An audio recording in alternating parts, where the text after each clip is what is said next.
So the Logseq Database Alpha started at the 8th of August, which is exactly the weekend that Abonai happens, which is the 2 or 3 weeks in the year that I can't work on my YouTube because my agenda is just packed to the top for it. That's Murphy for you. And, if there was a date that this would land, it would be that one. So that happened.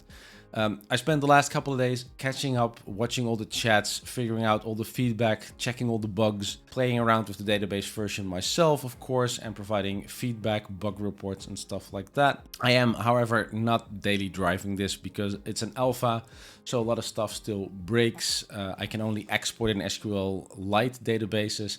I'm not taking that risk, and I highly recommend you don't either. If you want to mess with this and you do find the URL, then you can play with it, but just keep in mind that whatever you put in there isn't safe and should be just stuff you don't care about that you're using to test, to mess around with it. And anything that you do care about should be in your local Logseq with backups made of your markdown files.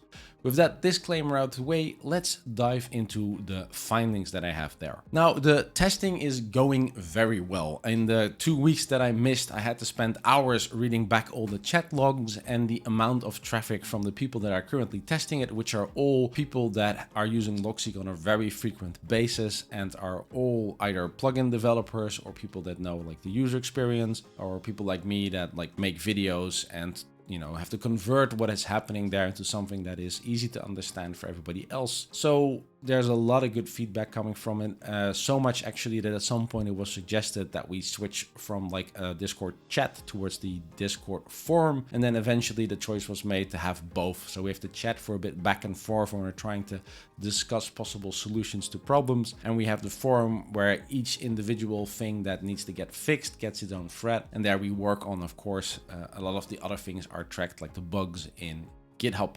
It's going really fast. This version only runs in the browser, and that was by design because it allows for quick iterations and quick refreshing. To give an example, I found a bug where if I made a new property and I clicked on it, the whole thing would crash. I made a bug report on GitHub, and within like 2 to 4 hours, something like that, I was responded, a patch was made, and I was told that like 10 minutes later I should be able to refresh and the bug was fixed. So this is a really quick iteration. Of course, during office hours, I don't expect people to get out of bed in the middle of the night to fix whatever bug I found, but it's very nice to see like the speed this is going at is good, and there's still a lot of things that need to be done, but I'll talk about those later when I'm talking about the feature section. I mostly want to dive into actually looking at the database version and giving you like an insight in like where are we now. Now, of course, I was like already messing with this, but I'm going to make a clean set. So I'm going to go to all graphs. I'm going to go to the clean one. I'm going to unlink that one. And then I'm going to go create a new DB graph, and I'm going to call it clean. And so the main reason I'm doing this for this demo, I want to show you like how it looks when you get like a fresh graph. And then the first thing that I want to talk about is everything's a node. Now, please note, this is my interpretation. I ask a lot from the developers, but I try to focus mostly on bugs and features and things to improve Logseq, and not questions like this, which are more about explaining. But I did get feedback from like other people that are testing. So if you go to all pages and you see this in the clean page, which makes like a nice small set to talk about, you see the journal page, which has the type journal. Card is a tag, contents is a page, then root tag is a tag, and task is a tag.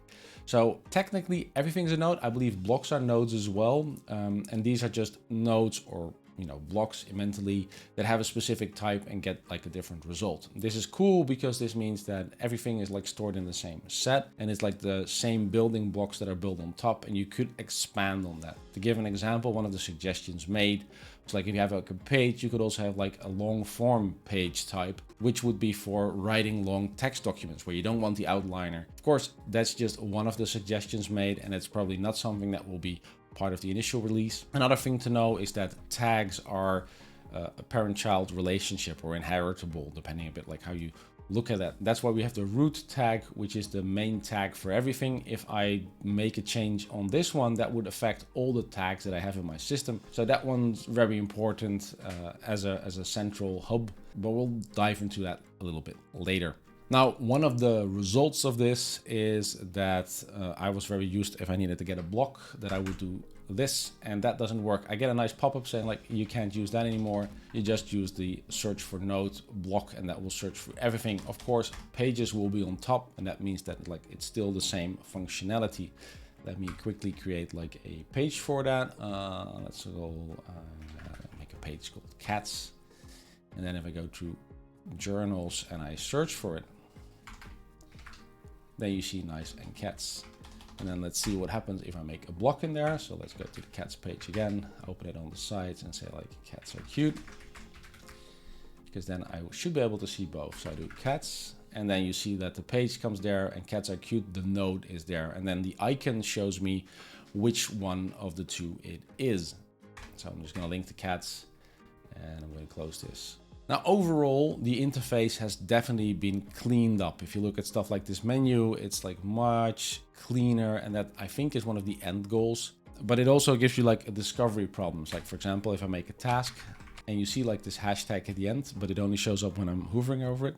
And that's mostly because a task is special, because if I would make like a new for this one and I would say like, hey, this is like a book, and I make like a new tag, then it does stick around. So I think it cleans it up, but it does add that discoverability. Another point on that discoverability is this configure thing that you see in the top here. So for example, if I go to book, you get like all the things that are tagged as a book.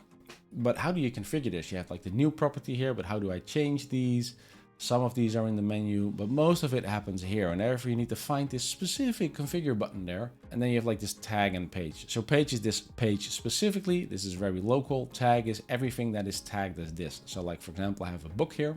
Now let me quickly create an author tag. No, a contact. So I make like a contact. And the reason why you'll see in a bit. So now I can add a property and I say like, hey, I want to author. And I say new option, and I call it a note, and I say I expect that to be a contact. And then as I did this, now I can click on this, it will show me options, and you can then specify things like, for example, multiple values, because like a book could have multiple authors, and you have things like the UVI position, which is much more than the last time I tried it. So you can pick like, hey, I want it at the beginning of the block so that you can see it while you're reading it, ending of the block so you see it at the end, properties, and below the block. So below the block, I think it becomes part of the structure, and block properties is just a list that is easy to see. Then you can pick stuff like hide in the description if you need like a reminder why you did a specific set. And you can also give that property like an icon. So in this case, let's give it a person. Let's see what's a nice icon. Oh, this one's funny. So after I did this, I set up that tag, I improved this. Now if we go to journals and you go to like this book set, then you get this author, and then I can give an author here. I don't have any, but let's say Andy Weir, which I absolutely love. I create that one. That makes a page, and then that page already has the tags contact, and so you can grow your system. Now you can fold this when you don't want to see all the properties, and you can also like move those properties into like different positions. So let's have a quick look at that. If I go to book, I go to configure, I pick the author, and I say like, hey, I would like that at the beginning of the block. Then what happens if it saves it is that you now see that the name of the author is in front, and then it says like the name of set. So you can like build really intricate structures with this. For example, if I'm making projects, I might want to put the owner at the end so that I always know like, oh, for this project I need this person. Another thing is that this case, this line both has a task and a book element. And for example, you can combine stuff. So let's say that I have like project Hail Mary, and I'm saying like, hey, this is a book.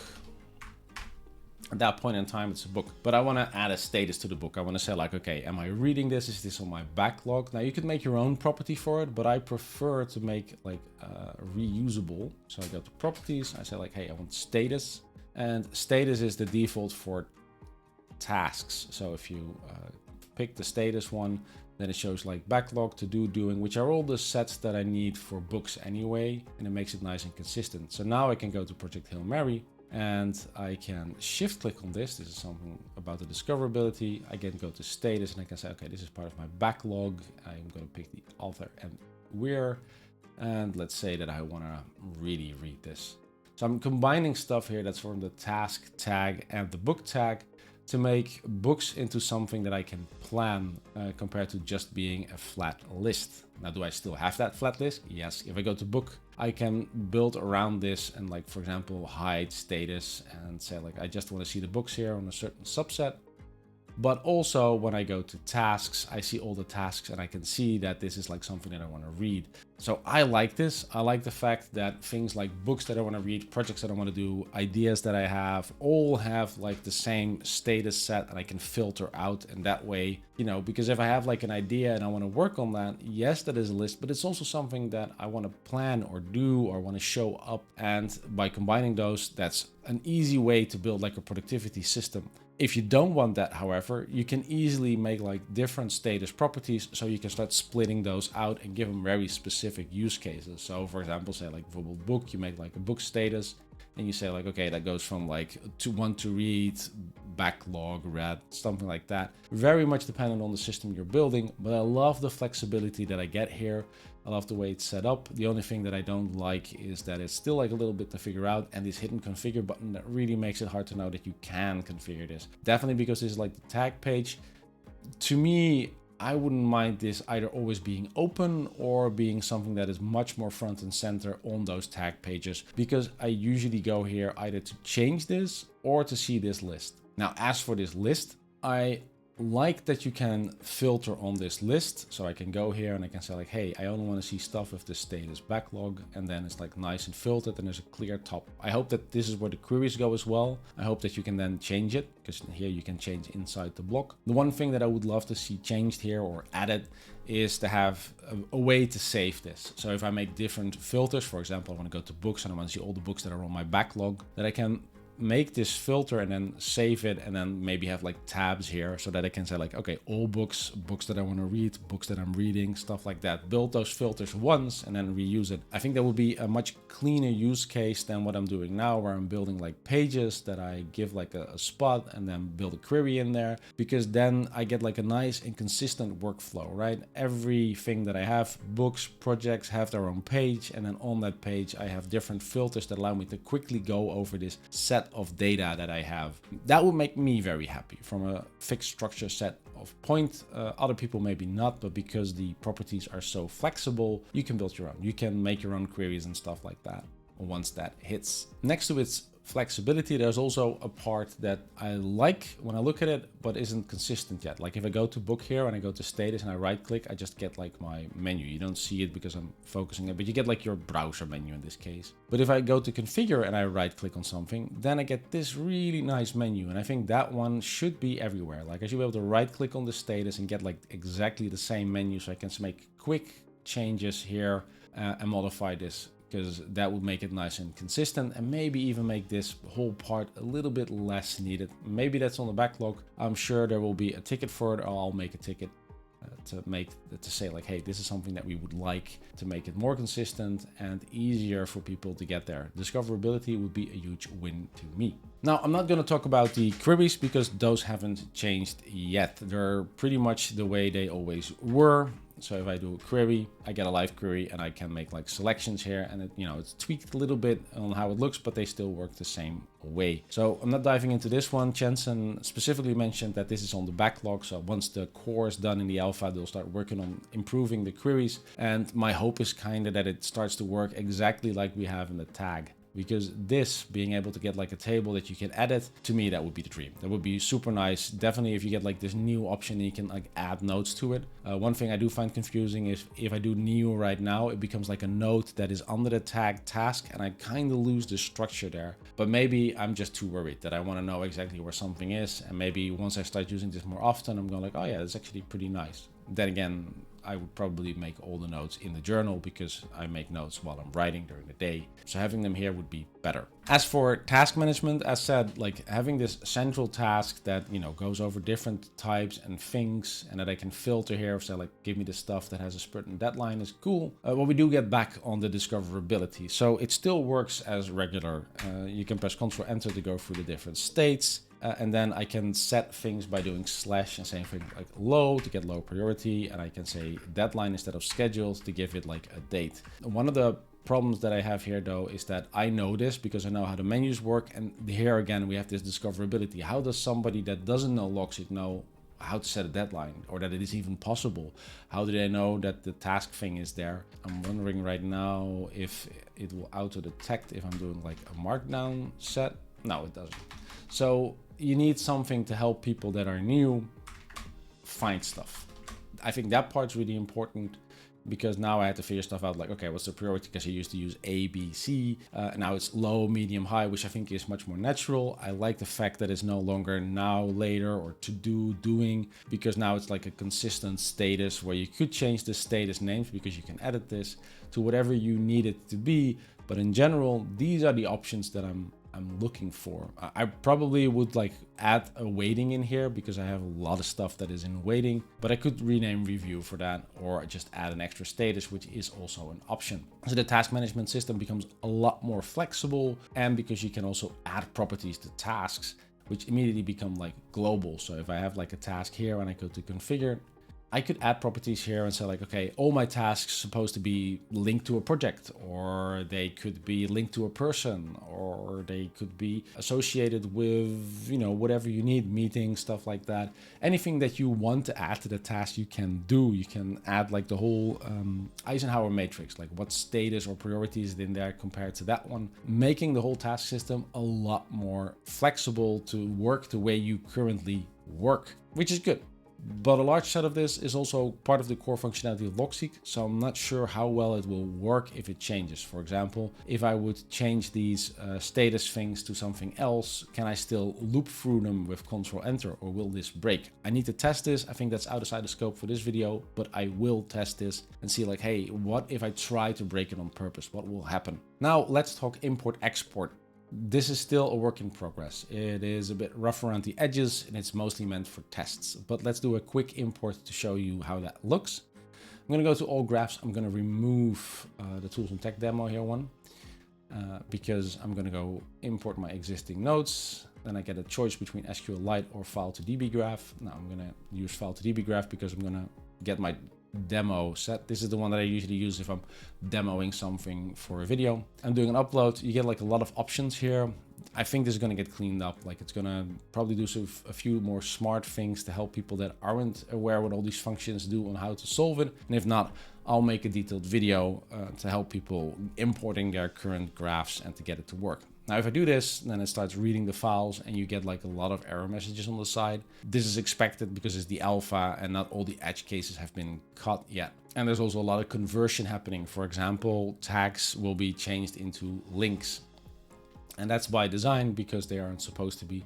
This is already cleaner than it was yesterday. So clearly they are working on stuff like here. I'm glad these things don't automatically disappear, so you can go over them and figure out like what's happening here and how to change that. But for now I'm going to clear it because this would be a longer video if we're talking about import, and it would be pointless because this thing changes day by day until we get to the point where it's actually going to be useful to talk in detail about it. But the import itself works.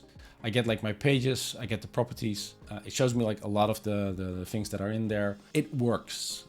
It just needs like more refinement to get the edge cases and to do like a better conversion between tags and pages. Now a lot of this stuff gets imported as page because if you see, there's not a lot of tags here. And if I take, for example, idea, which I know is a tag that I usually have in all my systems, you see that it becomes a page. It's not a tag. There's no special stuff in here.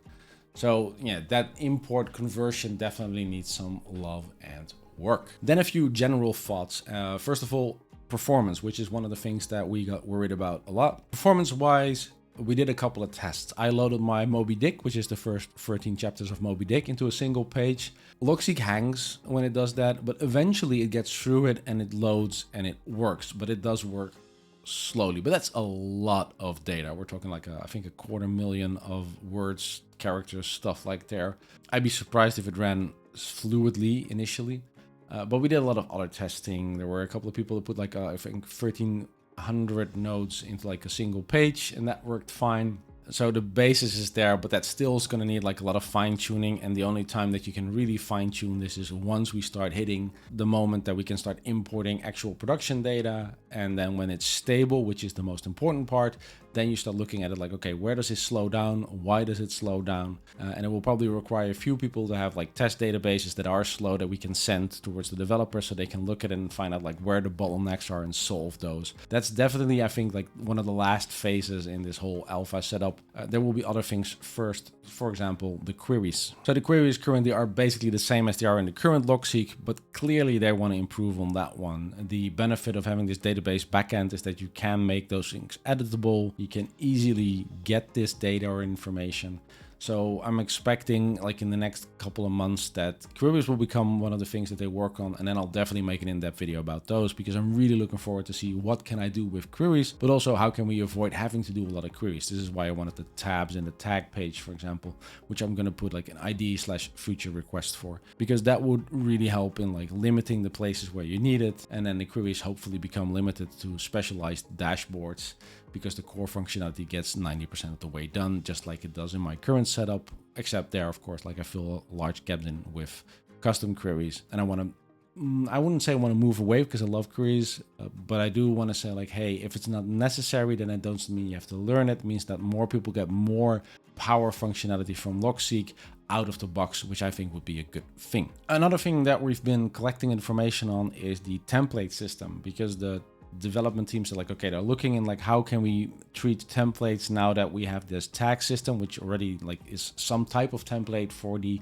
properties, which is one of the reasons I use templates a lot. I'm glad to mention that Sergey is involved in that one, because he does the full house template plugin for Logseq, which is an absolutely amazing plugin that gives it superpowers. I love that plugin to death, and I'm really hoping that a lot of those functionality things come over. Now, I think that the plugin itself is definitely more edged for power users, but some of the ideas that are in there would be essential to get into like base Logseq. One is that if you're looking for a template, you can press Shift Enter and then immediately go towards that template, so that if you don't have like an organization system like I have and you just put the template somewhere and you forgot where, you can quickly get to there and improve on the template. Another one would be a better way to be able to insert variables there, like week numbers or dates or anything that you can generate while you make the template, saving us a lot of work. But that one's really in the early stages. If there's a conclusion and some testing, of course, there will be a video about that one as well, so you know what to look forward and how to plan once templates hits. That was the quick overview. Looking at the future, currently it's hard at work. There's bugs getting squashed every day. Features are getting discussed. You can clearly see that a lot of time and effort went into like the back end of it, like how is the data structured, and that warms my engineering heart a lot, because if the back end is good, if like the place where the data is stored is stable and doesn't lose any data, that to me is like the most important thing. Once the stable basis is there, you can start building on top of that. And we already see that with, for example, the table in tags, which is fast, it's editable, it looks good, and you can also see it when suggestions are made and people are going like, oh, that's actually pretty easy. This is one of the core steps. So if you look from like a development perspective or an application develop perspective, you have the 10x factor. So like it says like anytime your user base goes like times 10, you need to do some refactoring to make that new demand. And what you see here is that Logseq is taking the time to do that refactoring, to make that leap, to make that growth by having like a solid foundation to work on. And that foundation seems here. And if I look at the speed, which things get fixed now, which things can get added, which ideas get bounced around, it gives me a lot of hope for once this thing hits, that the overall development speed of Logseq will increase tenfold or maybe even more, because they don't have to worry about like the data structures anymore, and a lot of people can start building on these data structures. Now, I'm not a plugin developer, but for example, plugin developers could start using this new data structure to make stuff that has like a graceful fallback. So by putting stuff into properties and tags and building a structure where they put their displays in, that means that if their plugin is disabled, that this thing is still usable, because a large set of that is the data structure that they generate. And then they probably put some magic on top of that to make it visually appealing. That are things that I'm looking forward to both reporting on as well as testing and giving examples on like how you can use those. I still hope that like the mobile apps will get some love eventually, but I think that's for after this thing is released. The first focus clearly is desktop right now, and once that hits, then they'll start working on getting that into the applications, and then hopefully get some dedicated time in making the mobile interface easy to use, and focus on touchscreen usage, which is a totally different beast than a mouse keyboard setup, which is where I usually do the bread and butter of Logseq. Do expect me to make videos over time. If you want to follow that, be sure to subscribe, hit that bell, all those things YouTubers like me say. And remember, you're awesome. See you in the next one.